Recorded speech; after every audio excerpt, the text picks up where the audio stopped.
All right, welcome to how to elevate your grade around your house for better drainage, part 2.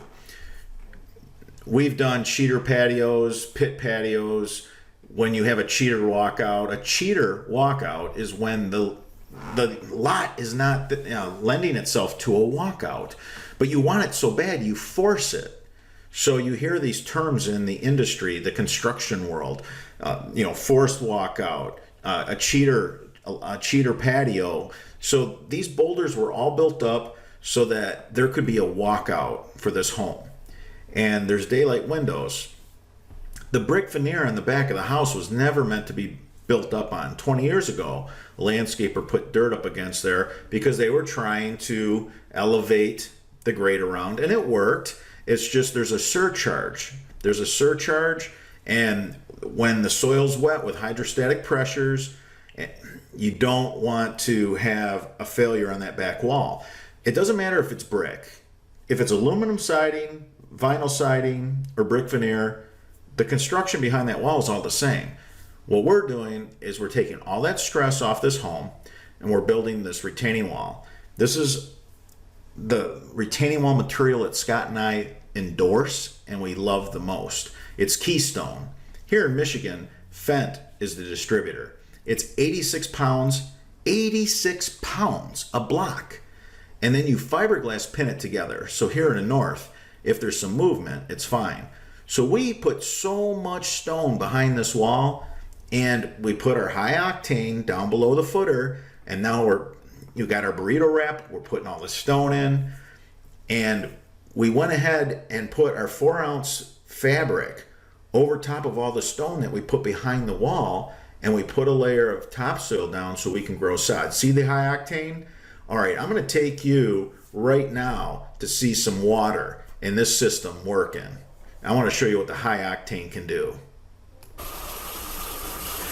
I wanted to show you this working during a thunderstorm. This was a thunderstorm. This is high octane. This is how high octane moves water from your backyard, from your outdoor living space. We have a half-horse Liberty in there, and this is a 100-gallon basin.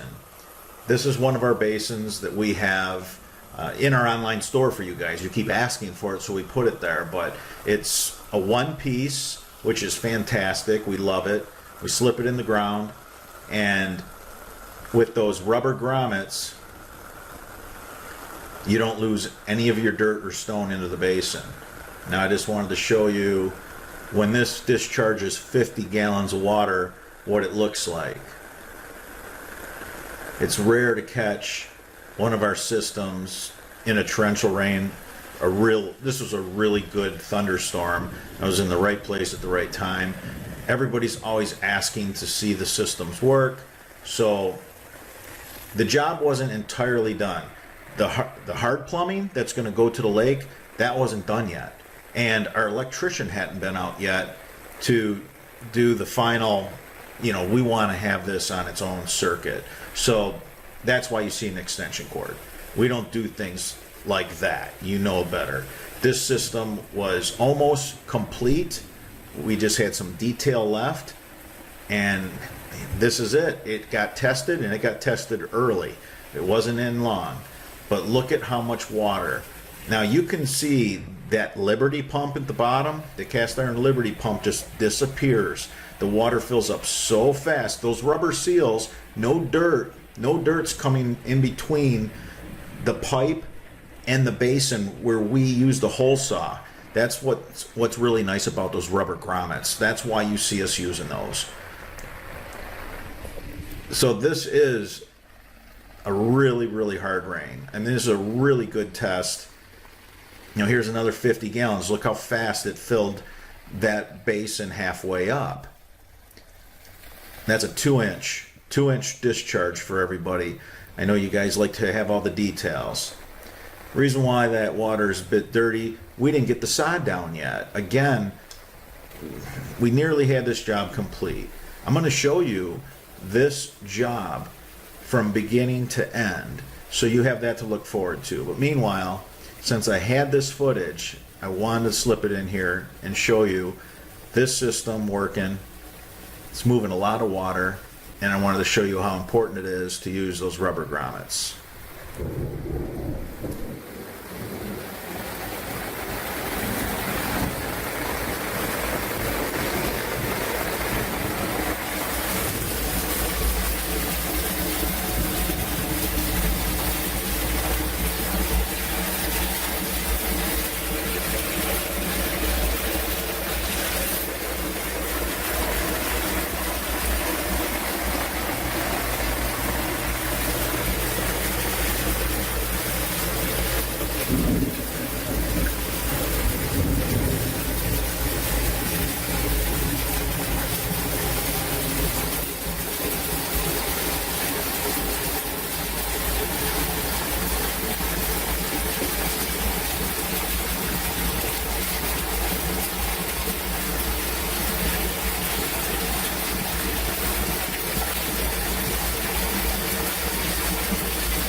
You can see that they're running the 36-inch auger so that we can get that basin in. I recommend a 48-inch basin for DIYers. Anything deeper than that is really, really hard to pull off. We put that fabric down and we put topsoil over it. There was a bunch of drainage stone underneath it. You've seen in that footage how well that works. The water just runs through all the stone that we put into our jobs.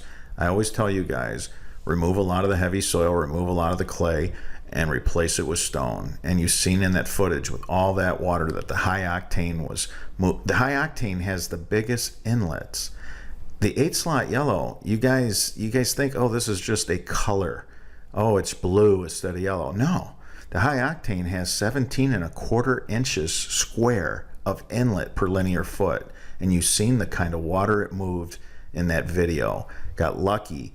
And before this job was complete, happened to be on site and a storm rolled in. And you guys always ask me to show you our system's working in the rain. So I stood out in the rain. Even though my mom raised me to get in out of the rain, not stay in the rain like that. I was soaked to the bone for you guys, but you guys want to see that water moving. So these guys are working slowly, to get this auger to the depth that they need to get one of those rib basins in the ground.